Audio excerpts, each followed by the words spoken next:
Hello guys, welcome back to my channel. It's your girl Gay. Today the Lord has made. We will rejoice and be glad in it. Say fabulous, bigger, better, and blessed.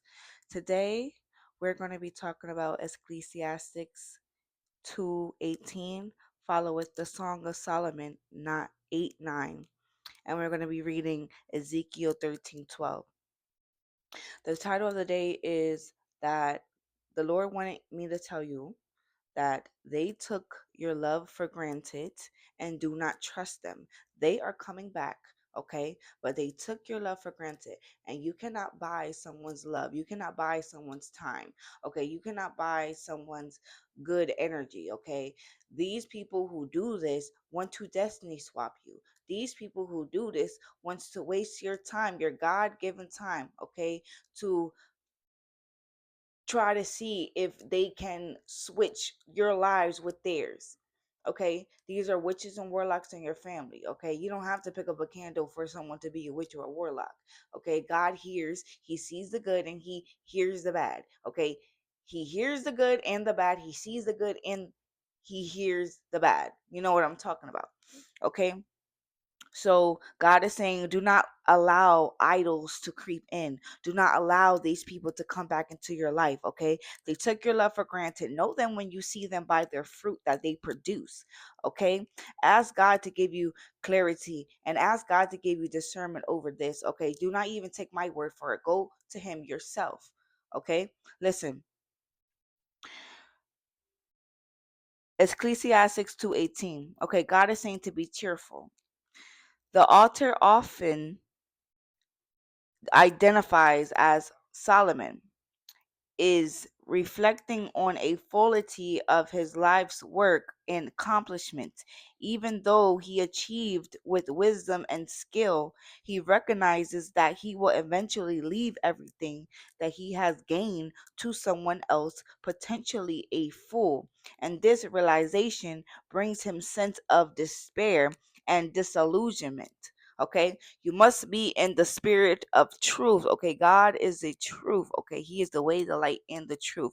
The devil is a liar. Okay, he was sowed seeds, negative seeds into you to make you think that you want something else, to make you covet what other people have, their husbands, their wives, their lives, their kids. Okay, some of these people want to be entirely in your skin, and that is the truth. Okay, you must be very careful about who you engage with, who you bring around you. Okay, especially your children, because these are wolves in sheep's clothing, especially in a church place. Okay, so the preacher's disillusionment, okay?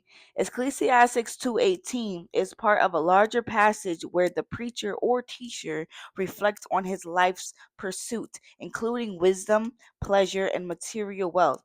He finds that all these things, while seemingly desirable, ultimately lead to a sense of emptiness and meaninglessness because they are temporary and subject to change, leaving a legacy. Okay, the care of this verse lies in the phrase, I hated all my toil in which I toil under the sun, seeing that I must leave it to the man whom will come after me. These people want to destiny swap you. Nothing is new underneath the sun. Okay, these people like to hide their hands and go cry to wolf about it in front of your face. Okay, these people are a sheep.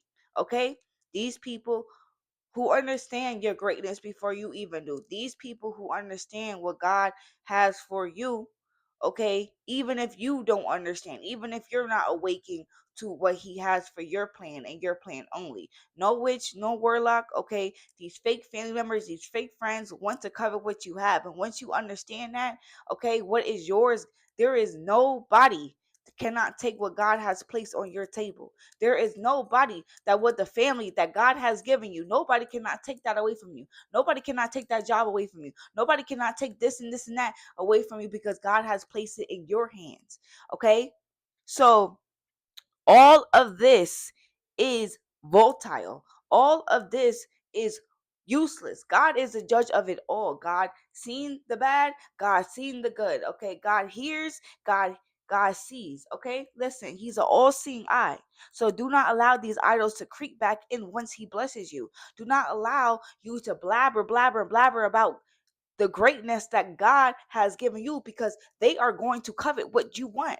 They are going to covet what you have that God has given you already. They are jealous, they're envious, they're Cains, they're Hammonds, okay? They are plotting against you, okay? Without you even knowing, you saying, God gave me this and God gave me that right in front of them, because God hasn't given them that, because it's not their time, it's not their season. They want what you have, so they're trying to one up you. Listen, pay attention to the people who are funny around you. Pay attention to the people who like to chill, chat it up with you. As soon as you lay boundaries down, then they want to act funny and not return your calls. They want to block you. They want to do this, and they want you to chase them. No, we're not chasing Tom and Jerry no more. All right, we're not doing none of that. It's over for all of that. Okay, listen. It says this, meaning the reality that one's life work, even when accomplished with great effort, okay, and wisdom, will eventually be passed down to another. All right, because we all pass away. We all go to heaven. We all go somewhere else. Okay, listen. He is saying that he is understanding his whole life work, his wisdom, okay, his guidance from God, everything like that, and he is passing down to a fool. All right, listen. The uncertainty of the future, the preacher's uncertainty of who will inherit his legacy, adding unto his frustrations as the preacher, his wisdom and his hard work could be scoundreled by an unwise successor. He might give his glory, his wisdom, his hard work, his whole kingdom to a fool if he's not careful, okay? To each one is to teach one. All right.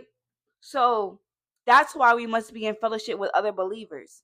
That's why we must understand about who we come in contact with. Our children can come up against us. Our spouses can come up against us. Our family can come up against us. But God sees it all. God ordained that to happen. Okay. But we must walk with fear and trembling on this earth, okay, to get to our own salvation. Not seek, not try to hinder someone else's destiny, not trying to stop what God has placed for them, okay? I don't know how you got here, okay? And you don't know how I got here. So we must not judge one another accordingly. God is a God of love, okay? So if God loves us, we must love one another. We must not tarry, we must not look at, we must not try to take what God has placed for us, because that is wrong and that serves the devil. Simple as that, okay? So God is saying the futility of earthly pursuits. This verse surrounding passages emphasizing the fleeting nature of earthly accomplishments and possessions. It suggests that the true fulfillment cannot be found in those temporary things, as it ultimately left behind and may be misused or unappreciated by the next person in line. Okay, the eternal values, the importance of eternal values, and a deeper transition into perspective, inviting readers to consider the meanings of their own endeavors. Okay, and light of life is short, and investing in those which things that last. Okay, we're going to be reading Ezekiel 13:12, which says, Lo, when the wall is fallen, shall it not be said unto you, where is the dabbling wherewith ye have dabbled of? All right. God is saying that you cannot buy love. Without God, everything is pointless. The end of all matter. Do not lean on your own understanding. You can never go back to them, okay? They took your love for granted, so do not trust them, because they will come back, okay? But you need to be on guard, all right? Redemption. God is saying that it's payback for your enemies. It's payback for what they have done, even the ones in secret, because God sees all. He's always judging all. God will judge the ones who afflict you, especially who are wolves in sheep's clothing in front of people, okay? But go ahead and do witchcraft behind your back. Go ahead and speak negative on your life, okay? Those people you must be away from. They are coming back, so you must be on guard, okay? It is payback time for your enemies. God saying their redemption, okay?